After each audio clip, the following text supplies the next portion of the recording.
Administration.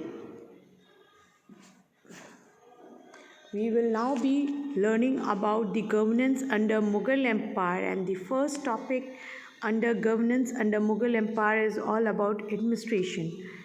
Administration, I have already discussed this topic with you before also, but now in totality we will be discussing once more how and what type of administration were the Mughals having. Now, as you already know, you have learned about all the Mughal emperors, their ideals and their views, and the policies that they adopted. Now, it was, except for Aurangzeb, it was basically their policy being tolerant towards the other faith, being tolerant towards the other religion, made them successful, made them flourish and prosper and rule for a very long time. Right? You have already read about many such emperors, among which we have discussed in detail about Akbar. Akbar had, throughout his reign, Akbar had followed a policy of religious tolerance and had kept religion separate from the administration.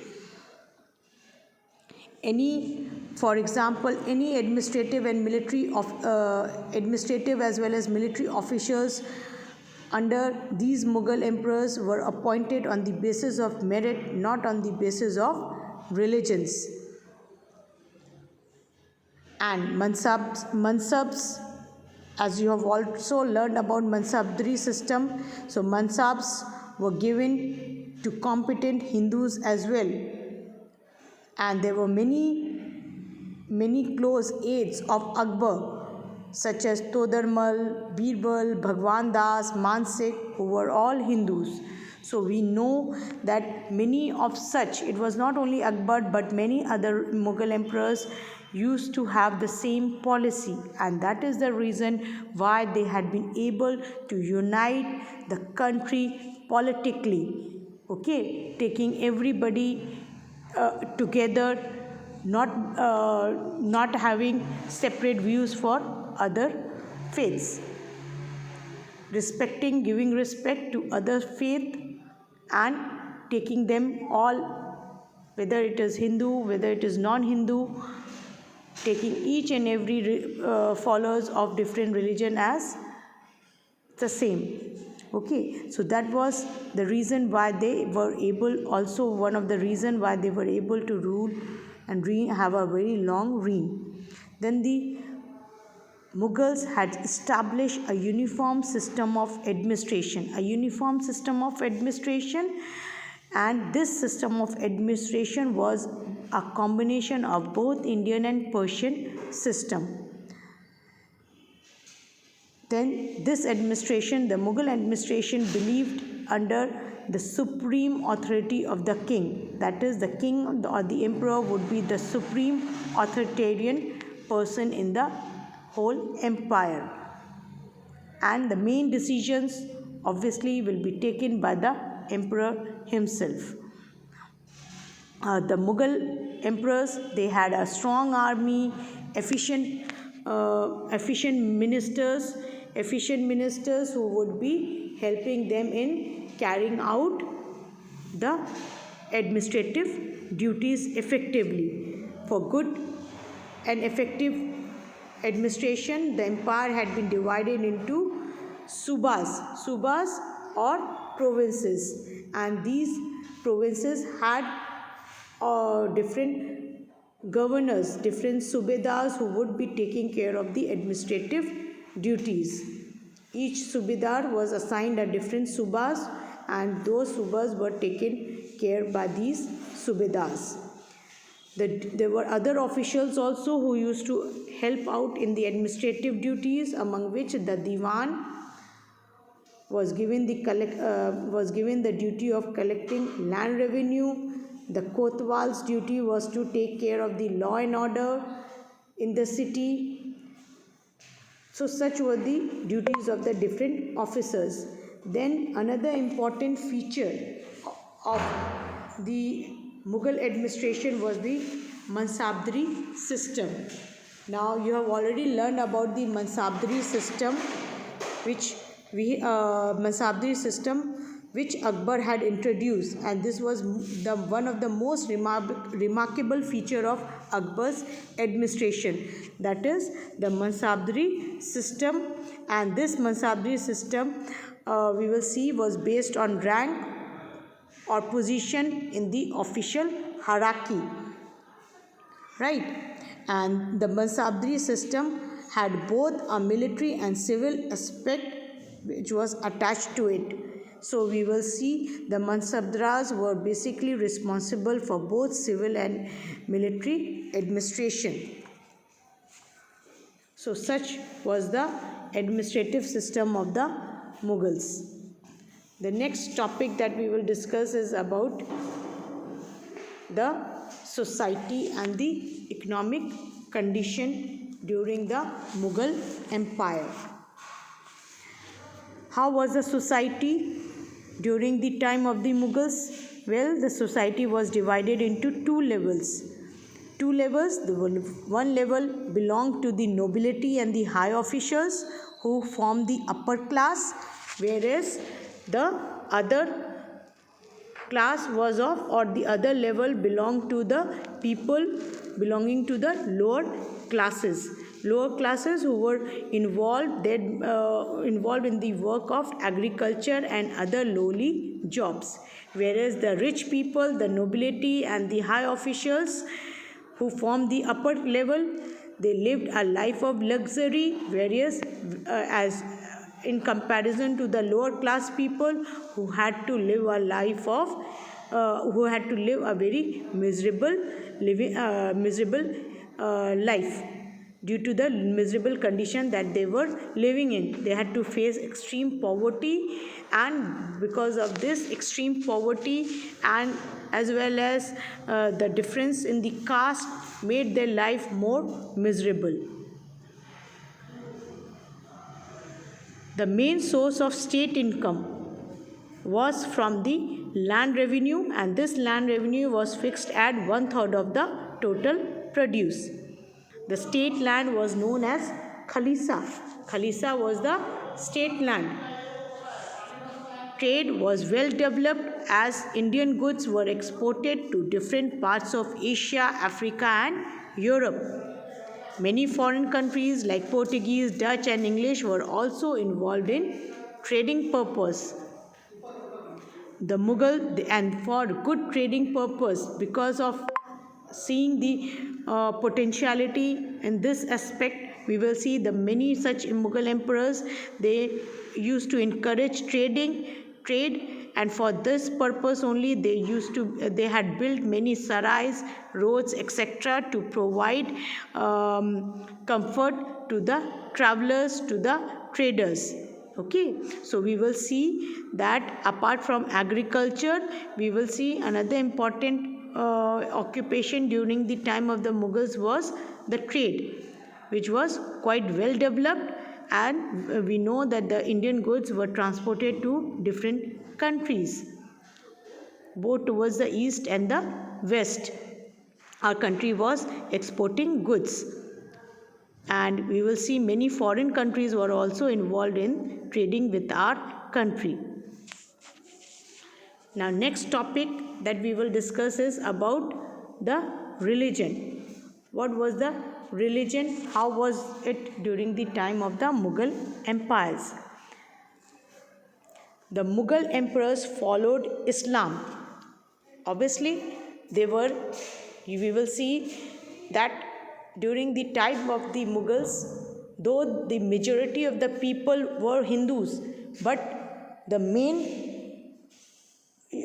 we will see, because the Mughal emperors were the followers of Islam, so the important religion during this time we will see was the religion which was followed by the Mughal emperors. Okay, so the Mughal emperors, they were the basically followers of Islam, but being the followers of Islam, except for Aurangzeb, we will see all other Mughal emperors were quite tolerant were tolerant towards the other religions. Okay, so among that we will see the Akbar was the first Mughal ruler to adopt a policy of religious tolerance, or which is known as sulh kul towards the other religions. This was done to build a strong empire in India. And this sulh kul, or having a policy of religious tolerance, aimed at having harmony among different religions.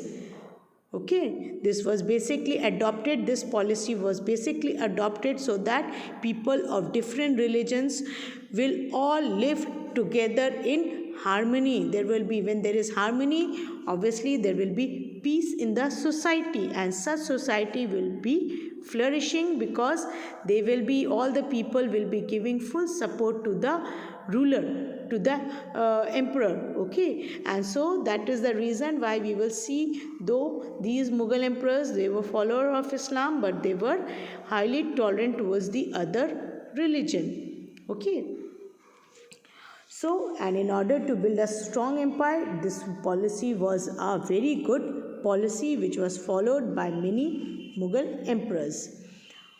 Then we will see, in this aspect only, we will see Akbar went a long way in order to see that everybody was treated equally in his empire. Akbar had also set up a hall for worship which was known as Ibadat Khana, and this Ibadat Khana was open to believers of different religions like Jains, Hindus, Zoroastrianism, Christians, etc. Okay, so this Ibadat Khana was open to believers of different religions. Different followers of different religions can converse together, they can exchange their views and opinions regarding their religion. Okay, so this was done in order to make every follower come together and work upon the main principles of religion, instead of trying to discriminate and show other as inferior. This was done in order to remove any such feeling of inequality, but trying to bring all the people as together. Right? Jahangir, Shahjahan were also tolerant towards other religions, and that is the reason they were quite successful. It was only Aurangzeb, as he was a staunch Muslim. Aurangzeb was a staunch Muslim, and therefore you have already read about Aurangzeb, how Aurangzeb was because of this policy of not being tolerant. He did not tolerate non-Muslims. Okay, because of this policy, he became quite unpopular among the people. Okay, Aurangzeb was a Muslim fanatic and had opposed religious tolerance. Okay, and that is the reason we will see, because of his policy of being intolerant towards other religion, he became quite unpopular. In fact, not only unpopular, but he had to face a lot of problems as he started to as his period of reign started. He had to face a number of revolts and rebels by the different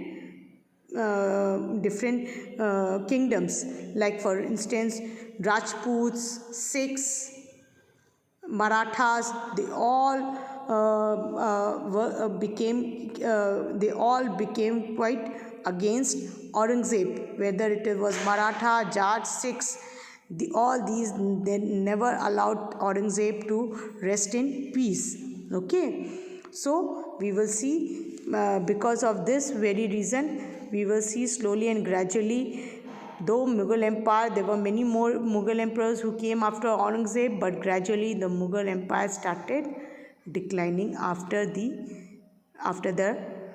end of Aurangzeb. Right?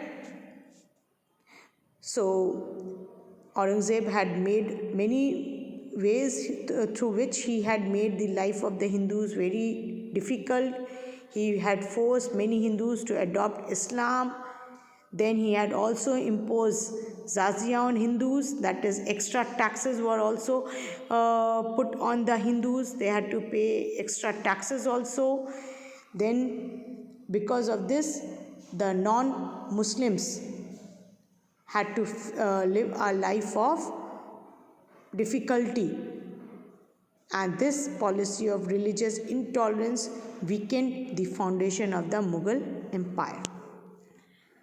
Now let's quickly see the next topic, literature, art and architecture.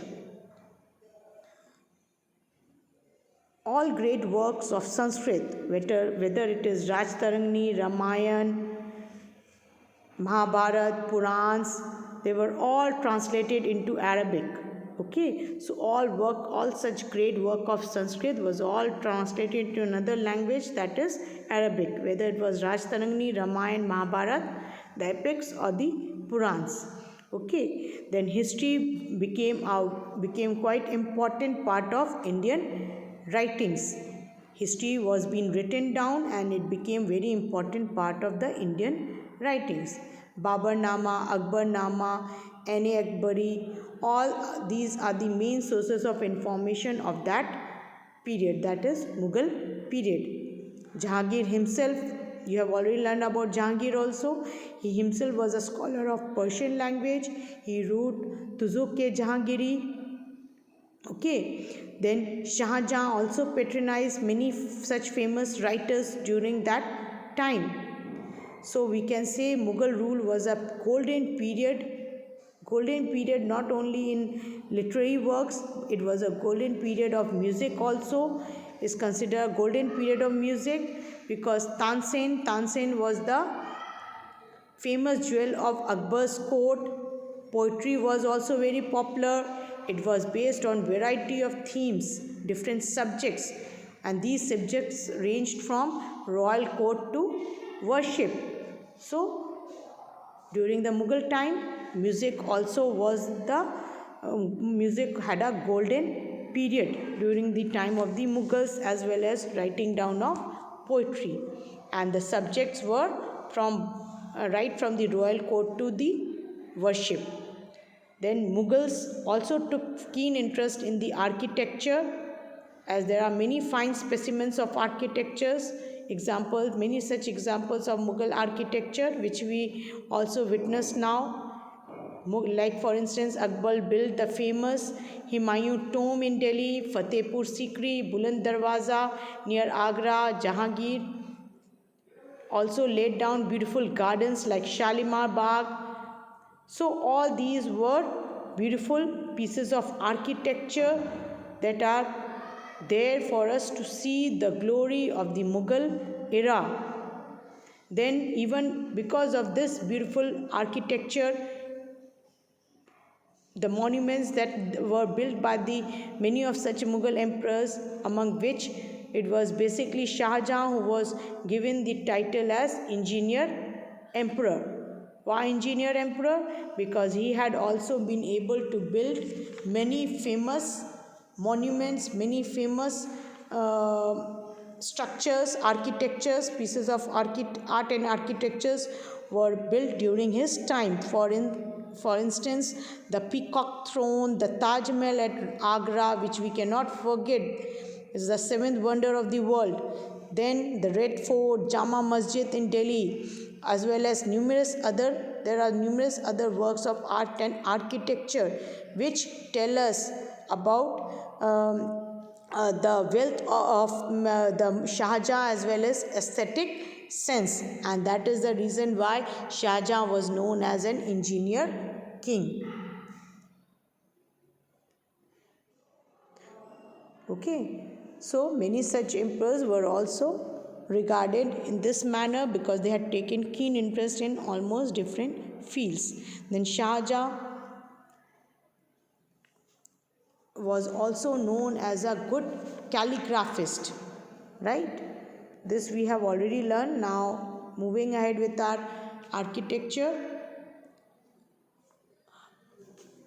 We have seen Now it was only Aurangzeb. We will see that he had no interest in fine arts. Okay, Aurangzeb also did not favor any fine arts. So we will see that we do not have any such art and architecture pieces built by Aurangzeb. Then the paintings, our Mughals are also known for their beautiful paintings.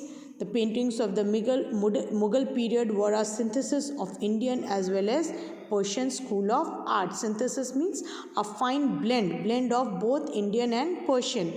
So this is how the Mughal period was. The paintings had both Indian and Persian trait characteristics in them. Besides being a patron of painters, Jahangir, Mughal Emperor Jahangir, was also a well-known painter, not only being a good patronage and favoring paintings, favoring the painters, he himself also was a good painter. Now, literature, music, painting, architecture, all were at its zenith during the Mughal time. Zenith means they all reached to their pinnacles, to their height during the time of the Mughal period. So we see that whether it is literature, it was music, or it was painting, or it was architecture, everything was at its zenith during the time of the Mughals, as many such Mughal emperors took fine interest in the fine arts and they contributed heavily, even took keen interest in it, themselves being a good writer, a good painters. Okay, so that is the reason we will see the Mughal Empire being ruling in all its glory. Though it ruled, it flourished for a very long time, but then there came a time when the Mughal Empire started declining. Now let's see why the decline of Mughal Empire took place. Now, as I have already discussed, again I am discussing the strong points of Mughal Empire were. What were the strong empires of Mughal Empire because of which it flourished for a long period of time? It flourished because of its policies that these Mughal emperors adopted. What was one such policy? One such policy was having religious tolerance, being tolerant towards the other faith, other religion, humane approach, giving respect to all the humans, having an attitude of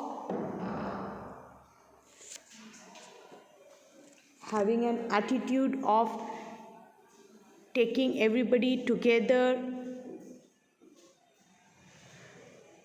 So such humane approach, skillful diplomacy and able administration were the strong points because of which we will see the Mughal era flourished for a very long time. But nevertheless, even such strong empire, having a strong army, efficient administration, being tolerant towards the other religion, having the favor of everybody, still this empire, we will see, started disintegrating. What were the reasons behind the disintegration of this Mughal Empire? There are many points. Let's discuss all of them. The first reason of disintegration, which was given disintegration of Mughal Empire, was the religious intolerance of Aurangzeb, which turned the Rajputs against him, who had always supported the Mughal Empire, and same was the condition of the Sikh and the Marathas, as Aurangzeb was intolerant towards the other religion, unlike the previous emperors towards the other religions, Unlike the other Mughal emperors who had adopted the policy of religious tolerance, but Aurangzeb was intolerant towards the other religions, and this intolerance towards other religions and also trying to make the life of Hindus, non Muslims, very difficult by incurring more taxes on them, by not giving them good official positions in the administrative part. Okay, all this made the non Muslims against him. For example, the Rajputs, Marathas, Sikhs who were giving support earlier to the Mughal emperors, all of them withdrew all the support from the to the Mughal empire. Then the next, so the first point, first important reason for disintegration was the intolerance of Aurangzeb's religion, adopting the policy of religious intolerance. The next important point was the Mughals did not had any rule of succession. Okay, who would be rule of succession, that is, who will be after the death of the Mughal emperor, who will be the next to inherit the throne. There was no such rule of succession, and therefore after the death of each ruler, it resulted in the bloody wars and conspiracy of nobles. Right? So because of this also we will see that the Mughals had to suffer a lot. Okay, so this was also considered one of the reason for the decline of the Mughal empire. The third important point, weak and inefficient successors of Aurangzeb. Okay, and these weak and inefficient successors who came to rule after Aurangzeb, these weak and inefficient successors were not able to provide stability to the kingdom, to the empire, and also gave an open invitation for internal rebels and foreign invasions as well. Okay, when you are not, as a good emperor, you are not able to provide peace, stability in the kingdom, what will happen? Internal revolts, internal rebels will start taking place, and also there will be invasions from outside also, and both these things will be weakening the power of the kingdom. So this is what happened with the Mughal empire also. Then next important point was corrupt officials and heavy burden of land revenue. Okay, corrupt officials were quite corrupt. They were not loyal to the kingdom, to the empire, as well as heavy burden of land revenue. Both these two reasons resulted in the revolts by the peasants. Peasants are the farmers, which led to low tax collections. The officers used to take bribe as well as misuse the treasury, the money which was there in the treasury. They were not loyal, they were not honest, as well as because of heavy burden, even the peasants, the farmers became quite angry. They did not used to give full tax, proper tax to the kingdom's treasury. That is also because of low, when the money will be low, when the financial problems will start taking place, it will also weaken the kingdom. Okay, so this was also one of the reason. Next reason was nobles, mansabdars, who gradually became more powerful than the central authority. Okay, the nobles, mansabdars, they became more powerful than the central authority, and they also, even for the fact that they also started establishing independent states like Hyderabad, Awadh, Bengal. So we will see these mansabdars or the nobles, they just separated themselves from the central authority.